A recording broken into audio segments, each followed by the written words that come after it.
de hoje é sobre uma jovem encantadora de 17 anos que foi seduzida e morta pelo melhor amigo da família.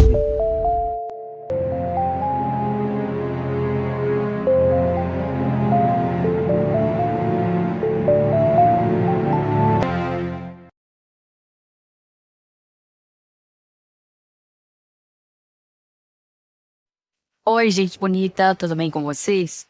Começando mais uma Quarta Rosa Choque no canal. O vídeo de hoje é sobre uma jovem encantadora de 17 anos que foi seduzida e morta pelo melhor amigo da família.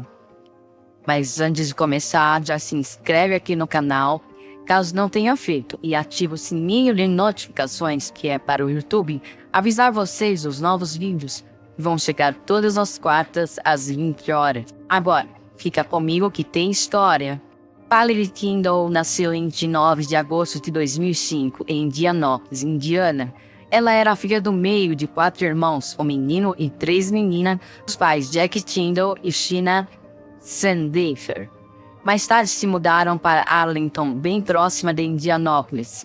E bem menor, porque Valerie, criança na época, teria passado por um trauma. Os detalhes não foram divulgados pela família, mas o objetivo era ter mais segurança para os 5 filhos. E estavam certos, os filhos cresceram em paz e socialmente felizes, com novos coleguinhas, um ambiente saudável e de oportunidades, como o bom colégio Rushville Consolidated High School, onde aos 17 anos Valerie concluiria o último ano do ensino médio, que tinha sido difícil com algumas reprovações. Guerreira, ela tinha se superado porque alcançou as desejadas notas A e B depois de muito esforço e disciplina diárias, apesar de já estar trabalhando. Seu maior sonho era alcançar um futuro brilhante cercada por animais e já os estudava. Sua maior paixão, então, vocês já sabem a profissão, sim, veterinária, que por certo teria realizado com sucesso. Inclusive já tinha até feito algumas inscrições em universidades. Valerie era muito ativa, trabalhadora, adorava passar o tempo com os amigos, jogar videogame e cantar. Amava o TikTok e sempre publicava coisas com as irmãs. Segundo seus pais, ela era muito doce e, como vimos, inteligente. E tinha um xodó especial com o carro da família, o Honda Accord, ano 2000. Valerie trabalhava e tinha alguns empregos. Um deles era para um projeto na empresa de corte de grama na casa do vizinho Patrick Scott, de 59 anos, uma propriedade imensa em frente à casa de Valerie. Um emprego perfeito, sem necessidade de tempo gasto com transporte e poder dormir aqueles 5 minutinhos a mais sem um peso na consciência. Afinal, era só atravessar a rua e num passo de mágica, pontual e pronta para o serviço. As duas famílias se conheceram devido a essa proximidade, aquela coisa de vizinhos chegando com os quitutes para iniciar uma amizade comunitária. Portanto, a relação de Valerie e o patrão Scott não era apenas empregatícia. Havia um vínculo social mais forte de vizinhança que foi crescendo exponencialmente para uma amizade íntima estabelecida. Inclusive, Valerie era amiga íntima da neta dele. As duas famílias sempre se reuniam, fosse para simples churrasco e até viagem juntas. Scott os levava para vários lugares, como se fizessem parte de sua própria família. Assim, Valerie e sua família estavam experimentando um status social que antes dessa forte amizade não tinham acesso. Era uma quarta-feira de verão, 7 de junho de 2023, meio-dia. Valerie estava de férias do colégio e, embora não trabalhasse nesse dia para Scott, consultou sua mãe se poderia trabalhar lá porque ia precisar do carro até o cliente. A mãe concordou, pois não havia motivos para negar. O relacionamento das famílias, como eu disse, era ótimo, de muita convivência, muita oferta e confiança. O problema é que Valerie não voltou desse trabalho à noite. A mãe, preocupada, ligou para o amigo e patrão Scott para saber o que havia ocorrido. Talvez ainda estivesse na casa dele por ter decidido jantar com a família ou passar um tempo com a neta dele que talvez estivesse por lá. Mas a resposta de Scott caiu como uma lâmina no peito de Sheena. Ela não estava lá, nem tinha aparecido para trabalhar, pois não era o dia para isso. A mãe não quis pensar no pior, então ela cogitou que a filha estivesse com amigas, se divertindo ou flertando, e sua volta não deveria tardar muito mais. Mas Valerie não retornou à casa e a noite de madrugada dentro se passou em claro para aqueles pobres pais preocupados com a filha querida. Na manhã seguinte, Scott e sua esposa foram à casa deles, também preocupados, querendo notícias de Valerie. Se tinha chegado bem. Entraram na casa apoiando os pais e lágrimas tímidas já corriam pelo rosto de Sheena. Para minimizar o sofrimento deles, Scott levantou a hipótese de ela ter fugido. Claro que isso não é bom, mas é melhor que pior. Sua esposa saiu com os pais dela pelas ruas, procurando por Valerie e nada. 2 dias se passaram e a polícia deu Valerie Kendall como desaparecida no estado de Indiana. Permitiu o alerta Amber, recurso para a busca de menores desaparecidos, e consiste em emitir o alerta a todos os celulares com fotos e características do menor para que todos fiquem atentos para encontrá-lo por onde passarem e avisar as autoridades imediatamente. A família imprimiu panfletos com a ajuda de Scott e saiu para colar em poste e distribuir às pessoas pela cidade. A polícia iniciou as buscas naquele momento com todos os recursos disponíveis, inclusive atrás de amigos e parentes de Valerie para colher depoimentos e pudessem ajudar nas buscas. Scott e família foi um deles que confirmou que disse a Shen que Valerie teria mentido para a mãe ao afirmar que ia trabalhar na sua empresa naquele dia. Se seguiam vários outros depoimentos, a maioria não ajudou em nada. Porém, uma testemunha afirmou ter visto Scott e Valerie juntos naquele dia e outros que o viram dirigindo o carro de Valerie, um Honda 2000, carro da família dela. Procurado novamente pela polícia para se explicar sobre, Patrick Scott mudou seu depoimento anterior de que não a tinha visto. Dessa vez, ele disse que estiveram juntos por diversos breves momentos e se encontraram em Shelbyville, no condomínio South High Garden, onde tinham um serviço de jardinagem. Depois saíram juntos de lá para deixá-la em Homer, a 10 minutos de Arlington, e que a viu entrar num automóvel azul e o motorista saiu na direção de Rushville e terminou dizendo que foi a última vez que a viu.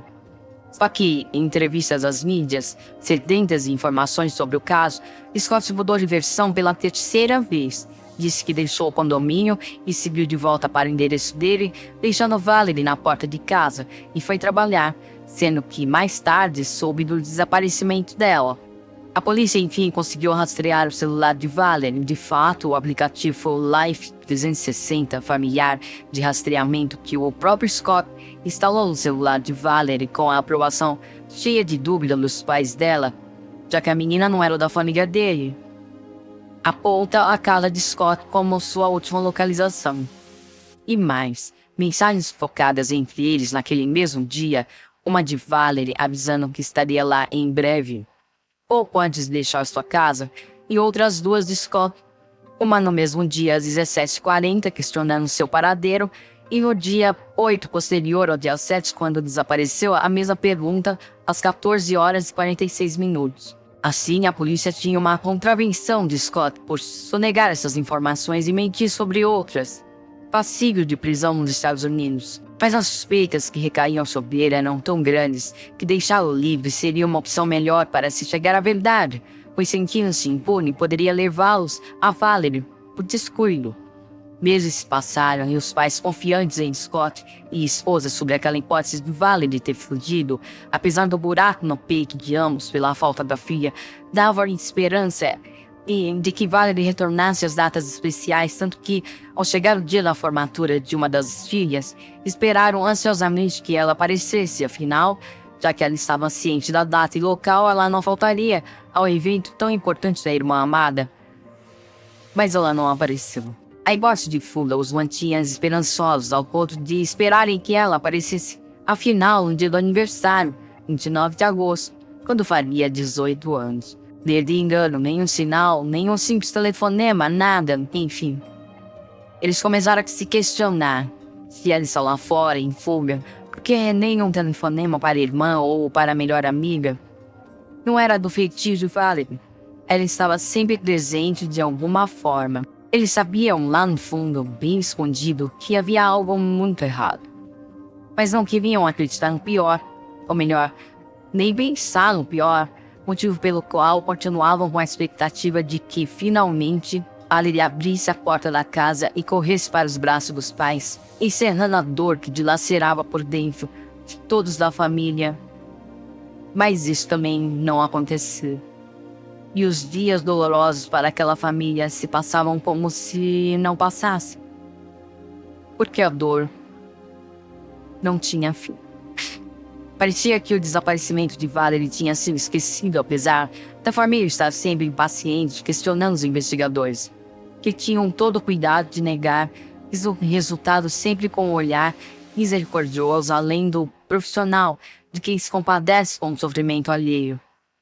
Isso lhes dava muito mais ânimo de continuar no propósito de finalmente cercar o principal suspeito, Patrick Scott. E foi assim que eles conseguiram o mandado de busca na propriedade de Scott, que se iniciou em 11 de outubro de 2023, 4 meses após o desaparecimento de Valerie.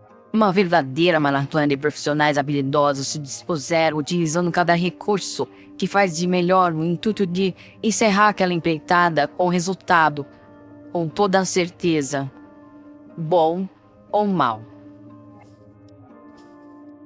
Cães d'água apontaram um cheiro de restos humanos em um lago da propriedade que imediatamente foi vasculhado, mas não encontraram nada. Uma explicação para esse resultado frustrante foi que os ventos poderiam ter levado o cheiro de outro lugar da propriedade para o lago, já que a água costuma absorver cheiros. Então, os investigadores pediram ao especialista um mapa topográfico da área para helicópteros sobrevoarem no dia seguinte, para ver se havia alguma terra emergida. E sim, acharam algumas que foram verificadas, mas eram apenas resultado do trabalho de Scott, que plantava grama e colhia posteriormente para enxertar buracos nos jardins ou gramados de seus clientes. Ou seja, a busca deu em nada. Assim, Valerie continuava com o status de desaparecida e Scott, revoltado com a bagunça que fizeram nas suas terras, já pensava em denunciar e lograr alguma indenização. Os investigadores não se deixaram intimidar e uma semana depois, em 28 de novembro de 2023, outro mandado era cumprido. Dessa vez, agentes federais se juntaram aos locais na busca, diante de Patrick, que a essa altura já estava de cabelo em pé e espumando de raiva. Começaram timidamente, ali e acolá, até que cismaram com um amontoado de lixo de diversos tipos que estava enterrado e bem coberto por muita terra. Após cavarem muito, encontraram 2 caixas de madeira, uma delas uma espécie de arquivo morto de fitas VHS, usada nos anos 90, e a outra exalava aquele cheiro que viajava para o lago, identificado pelos cães cadáveres. Os oficiais não hesitaram de abri-la. Dentro dela havia um saco preto bem amarrado que foi rasgado e revelou um corpo em processo avançado de decomposição, mas ainda guardava vestígios de sua dona, um esmalte laranja desgastado, que ainda cobria suas unhas desde o dia que saiu para encontrar seu trágico destino, e que antes as havia registrado belas em uma de suas redes sociais. E agora, Patrick Scott. Patrick foi algemado e conduzido dali para o gabinete do xerife do condado de Rush, a 7 minutos do local, condenado e preso sem fiança, onde confessou o crime em detalhes. Suponho eu, com mais mentiras do seu feitio, disse que estrangulou a menina com seu cinto, o mesmo que usava ali, no quarto da casa dele. Sim, isso é verdade. E o motivo, segundo ele, foi porque ela o estava chantageando. Ela pretendia inventar que ele a seduziu, se não lhe desse um carro novo. Mais tarde ele diria em uma entrevista que já tinha prometido um carro para Valerie porque o Honda vivia quebrando, só que não podia arcar com 0 km. Aí que ele é mais que pegou na mentira. Negou ter um caso com a jovem, mas afirma que ia dar um carro a ela. Agora, eu pergunto a vocês que estão me assistindo, em que lugar do mundo o homem dá um carro a uma mulher, se não for alguém da sua família, marido ou amante? E Valerie não era dessas que se rebaixava com chantagem. Ela foi uma menina muito amada e cuidada pela família. Os pais faziam tudo o que podiam por ela, até deixar uma vida inteira indiana para trás, para livrar a filha do mal de um trauma sofrido naquela cidade. Por certo, Valerie deve ter lhe anunciado uma gravidez recente e pediu providências, como assumir a relação, e ele, desgostoso com a notícia, deve ter lhe proposto abortar, e por certo ela deve ter se recusado, argumentando que criaria o filho sozinha se ele não a assumisse ou ao filho. Disse que a estrangulou porque começaram a se debater, no que perdeu a cabeça e simplesmente aconteceu, veja isso. Outra mentira, ele teria tirado a vida dela com ou sem essa suposta briga, porque não queria a criança, porque sabia que o caso de ambos viria a público e não queria perder sua família e ter seu nome na língua do povo. Ou seja, tudo o que ele sempre quis de Valerie foi seduzi-la para sua luxúria, e era só por isso que ele desenvolveu a forte amizade com a família dela, que ingênua caiu nas garras do predador. Ele nega, afirma que ela estava assediando, só que quem ficava atrás era ele, seduzindo a família toda com passeios em restaurantes caros, demonstrando um grande afeto, ganhando a confiança para chamar apenas Valerie para trabalhar sob o mesmo teto. Diz que depois de tirar a vida dela, a escondeu no escritório. Na manhã seguinte, construiu uma caixa e colocou Valerie envolvida num saco plástico amarrado com fita adesiva e a levou para essa propriedade onde colocou a caixa num buraco que já estava lá. Ora, então foi premeditado, porque ele não soube explicar a presença do buraco. Disse apenas que pretendia jogar concreto nele antes de providencialmente fazer uso para enterrar Valerie e cobrir o buraco de terra. Sobre ele estar dirigindo o carro de Valerie, ele confessou ter mudado o carro dela para um complexo de apartamento diferente, que se livrou da placa e das chaves dele, que jogou num rio para que não fossem encontrados.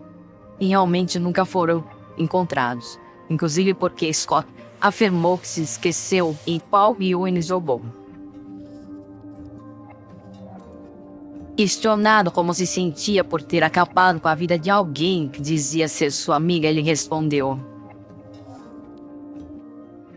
"Eu não fiquei muito louco com isso.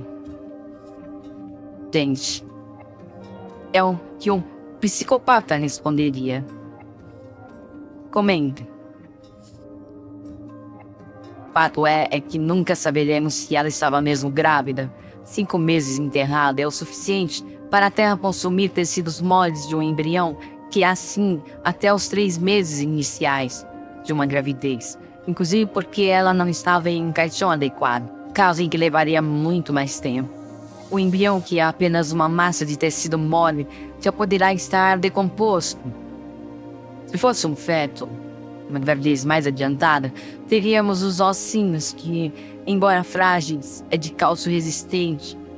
Daí porque ele escondeu tão bem o corpo de Valerie debaixo de lixo, que atrai mais micro-organismos para a decomposição, para que não sobrasse quase nada além dos ossos, unhas e cabelos dela. Sua habilidade com corte e plantio de gramas pode ter lhe ensinado essa fisiologia biológica, já que envolve fertilizantes de compostos orgânicos formados a partir da decomposição de matéria-prima orgânica. Além do mais, é fato que ambos ficavam muito tempo sozinhos fora do trabalho. Após o desaparecimento dela, descobriram fotos dos dois juntos e sozinhos em um aquário, passeio permitido pelos pais dela porque pensavam que a neta e a família toda estariam juntas. Não foram confirmar, simplesmente atenderam ao pedido de Valerie.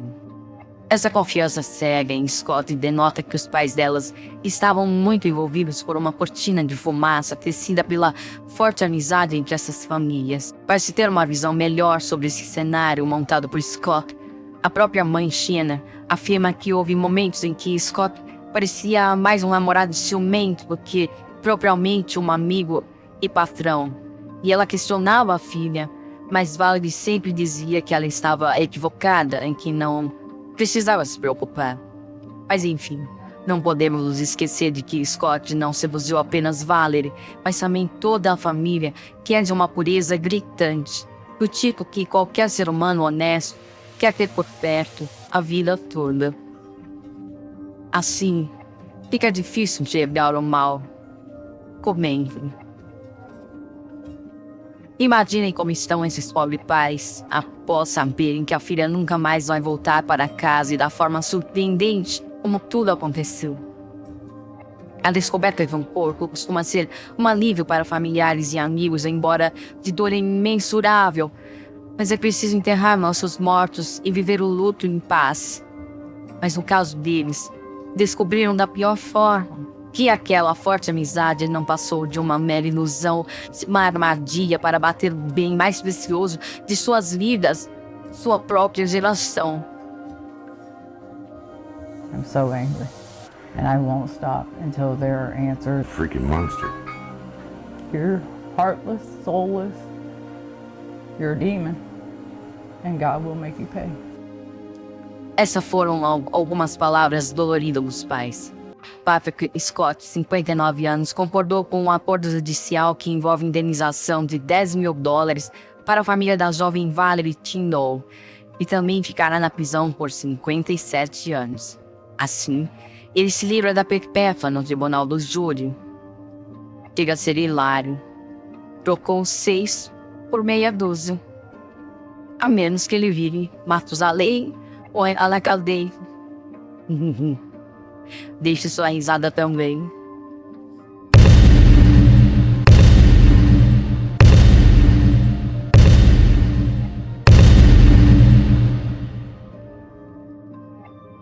E se gostaram do vídeo, doem seu like, que é para o YouTube me recomendar para mais pessoas e fortalecer o nosso canal.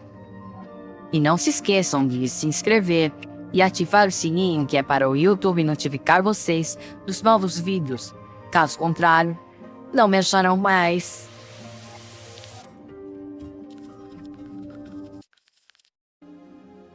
Bora lá, gente. Deem uma pausa e doem nos cliques para a gente encontrar vocês no próximo vídeo. Até!